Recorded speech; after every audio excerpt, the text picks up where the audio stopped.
Nuh, orang benar sezamannya. Arti Nuh adalah istirahat, tanda kutip penghiburan. Ia keturunan ke-9 dari Adam. Lukas pasal 3 ayat 36.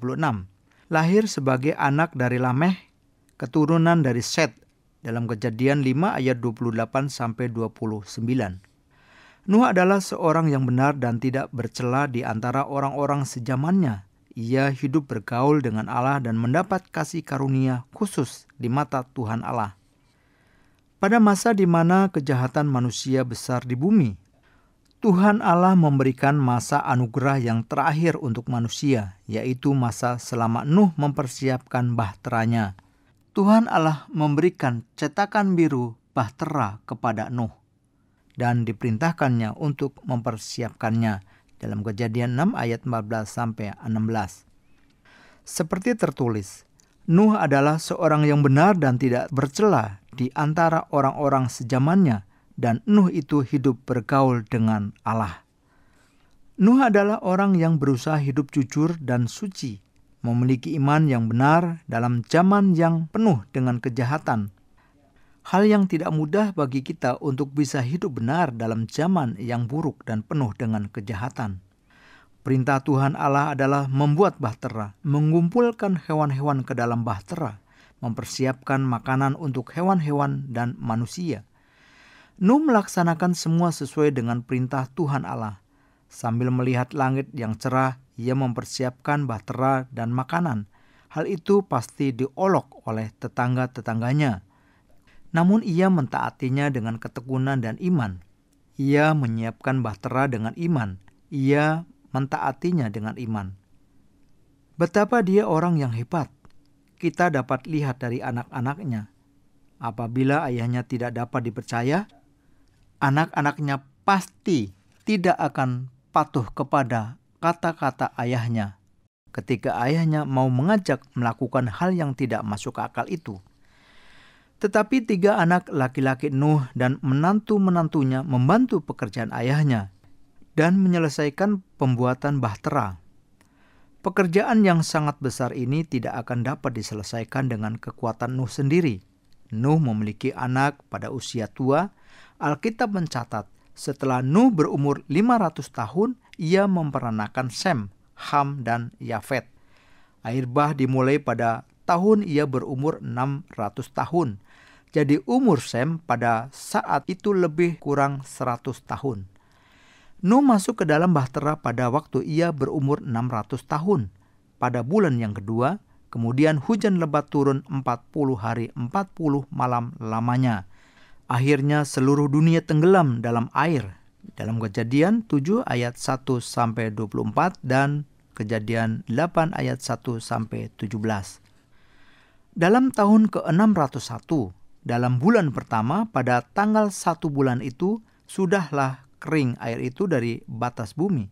Kejadian 8 ayat 13. Dalam bulan kedua, pada hari yang ke-27 bulan itu, dalam Kejadian 8 ayat 14, mereka berdiri di bumi yang telah kering. Tempat itu diperkirakan sekarang sekitar Danau Van, bagian timur Turki. Ada kota Van di bawah pegunungan Arafat di bagian timur Turki, di mana kita perkirakan tempat tinggal Nuh yang pertama setelah air bah. Nuh menjadi pemula dunia yang baru. Ia sebagai bapak leluhur terakhir dari 10 bapak leluhur sebelum air bah, menjadi tokoh dalam cerita air bah dan menjadi leluhur manusia. Bisa saja sekarang kita tidak begitu peduli dengan peristiwa air bah. Tetapi peristiwa air bah tidak hanya menyelamatkan keluarga Nuh, melainkan menyelamatkan kita semua. Karena kita semua adalah keturunan dari Nuh. Jikalau Nuh tidak percaya kepada Tuhan Allah, kita tidak mungkin ada sekarang. Kita dapat bereksistensi sekarang oleh karena Nuh mendengar firman Tuhan Allah, percaya dan mentaatinya untuk membuat bahtera. Kita tahu kita menerima anugerah keselamatan hanya dari Tuhan Yesus. Namun sekarang kita tahu bahwa keselamatan kita dimulai melalui Nuh. Keadaan bumi yang sangat berbeda antara sebelum air bah dan sesudah air bah. Orang-orang sebelum air bah hidup berumur lebih kurang 1000 tahun. Orang yang paling panjang umurnya adalah Metusalah. Dia hidup 969 tahun. Nuh juga termasuk orang yang hidup lama, 950 tahun. Nuh hidup 350 tahun lagi sesudah air bah. Ada orang yang tidak percaya bahwa manusia pernah hidup 900 tahun dalam Alkitab. Mereka menganggapnya sebagai mitos. Tetapi Alkitab bukan mitos. Peristiwa yang terjadi di dalam kehidupan Nuh telah dibuktikan sebagai fakta nyata. Oleh orang-orang yang menyelidiki ilmu bumi telah diketemukan bahwa pernah ada masa di mana keadaan bumi berbeda dari sekarang. Kita tidak mengetahui melalui keberadaan batu bara dan minyak tanah yang menjadi bahan bakar fosil. Batu bara dan minyak tanah terjadi oleh karena tumbuh-tumbuhan dan hewan-hewan tiba-tiba terkubur dalam tanah dan pada suatu masa. Maka dengan itu kita dapat mengetahui bahwa fakta-fakta sejarah yang telah lenyap bersama dengan tumbuh-tumbuhan dan hewan-hewan yang pernah hidup pada masa itu pasti pernah ada. Mungkin terjadi lapisan batu bara oleh kematian tumbuh-tumbuhan yang sekarang bertumbuh. Seandainya semua hewan yang ada di bumi sekarang mati sekaligus dan terkubur, tidak mungkin dapat menjadi minyak tanah. Mengapa? Karena jumlah itu sangat sedikit.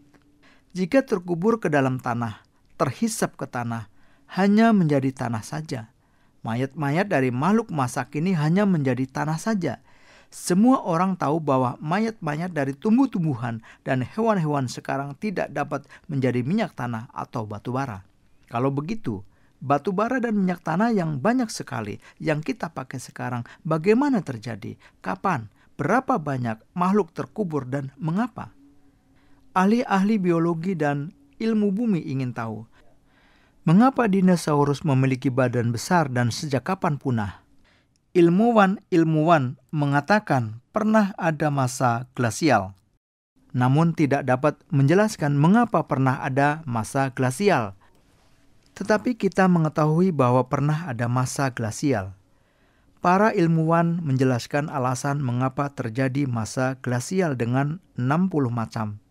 Tetapi semua alasan yang disebut adalah hanya hipotesa saja. Belum ada teori yang diakui. Ada yang menekankan teori astronomi oleh karena perubahan jumlah panas pemancaran matahari. Ada ilmuwan yang menekankan teori geometri oleh perubahan rutinitas dari orbit atau poros bumi. Para ilmuwan membagi ke 4 masa glasial. Di antara 4 masa glasial ada masa glasial tengah yang sedikit hangat. Umumnya diakui bahwa ada masa diluvial atau diluvial age. Masa diluvial disebut masa di mana terjadi penimbunan oleh karena air bah. Masa diluvial adalah masa geologi yang terjadi oleh karena air bah zaman Nuh. Tentang air bah itu sudah jelas, tetapi karena kurang jelas keadaan ekosistem sebelum air bah, maka terjadi kesalahpahaman. Kebanyakan fosil terjadi oleh penimbunan pada masa air bah dan tiba-tiba terkubur. Terjadi pembuatan gunung dari gempa bumi dan gunung berapi, cendol dan pengendapan dari litosfer. Memang sebelumnya juga bisa terbentuk fosil di mana pernah ada diastropisme yang keras, namun hal itu jarang terjadi. Kebanyakan fosil terbentuk sekaligus oleh air bah. Mungkin protozoan lebih dulu terkubur, kemudian burung-burung dan binatang-binatang golongan tinggi terkubur terakhir. Dengan alasan itulah fosil itu diberi urutan yang berbeda walaupun mereka terkubur serentak. Tidak boleh membuat teori yang memberi perbedaan waktu beberapa puluh juta tahun antara pembuatan fosil-fosil itu.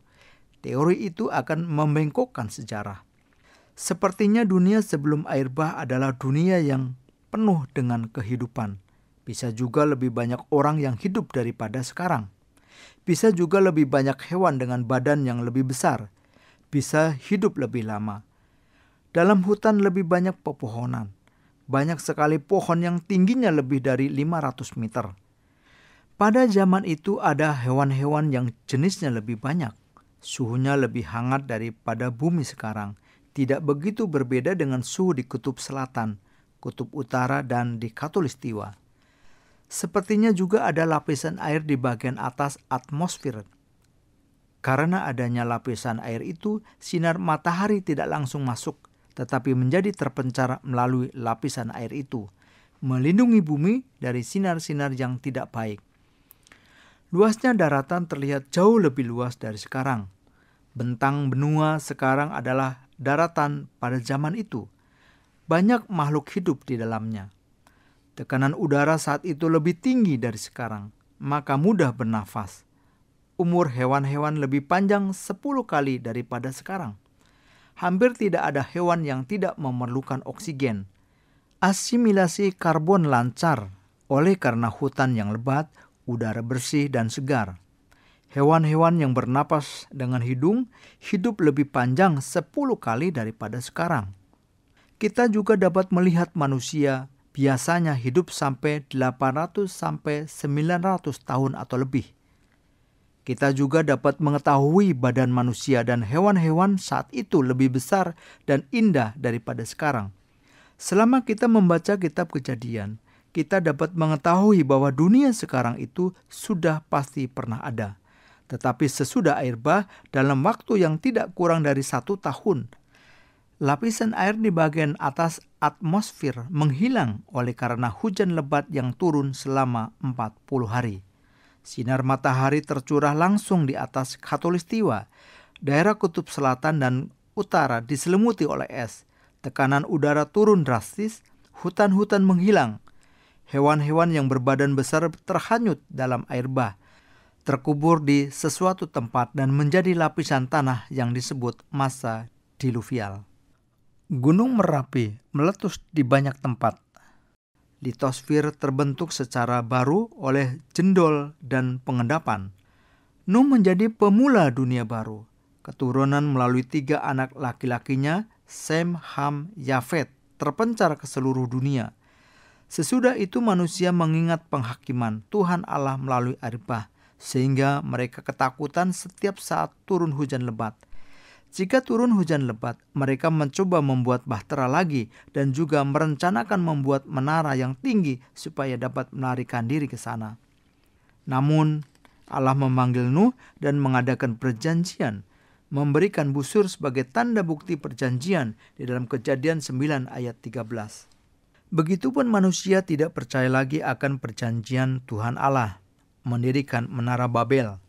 Nuh masih hidup 350 tahun sesudah air bah.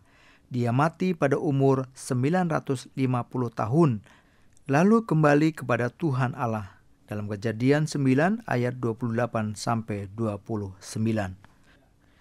Penghakiman air bah bukan murka Tuhan Allah yang memusnahkan manusia, melainkan rencana Tuhan Allah yang memperbarui sejarah melalui penyucian manusia yang buruk. Dalam arti yang sama, Tuhan Allah sekarang juga mendirikan kerajaan Allah melalui orang-orang kudus yang berusaha hidup suci, yang mencari kehendak Tuhan seperti Nuh. Tuhan Allah tidak langsung membalas kejahatan manusia, tetapi memberi kondisi dan kesempatan untuk menyadarkan mereka akan dosa-dosa mereka dan bertobat. Nuh selalu taat kepada perintah Tuhan Allah, walaupun ada kesulitan. Ketaatan Nuh yang seperti inilah yang menjadi dasar kehidupan iman yang patut kita teladani. Persiapan bahtera Nuh yang sesuai dengan nubuat tentang penghakiman air bah didasarkan pada imannya. Firman Tuhan Allah pasti terjadi kemarin dan hari ini tanpa berubah. Perwujudan firman Tuhan Allah menjadi keselamatan dan berkat bagi orang percaya, namun juga menjadi penghakiman yang menakutkan bagi orang yang tidak percaya dalam 1 Korintus 1 ayat yang ke-18.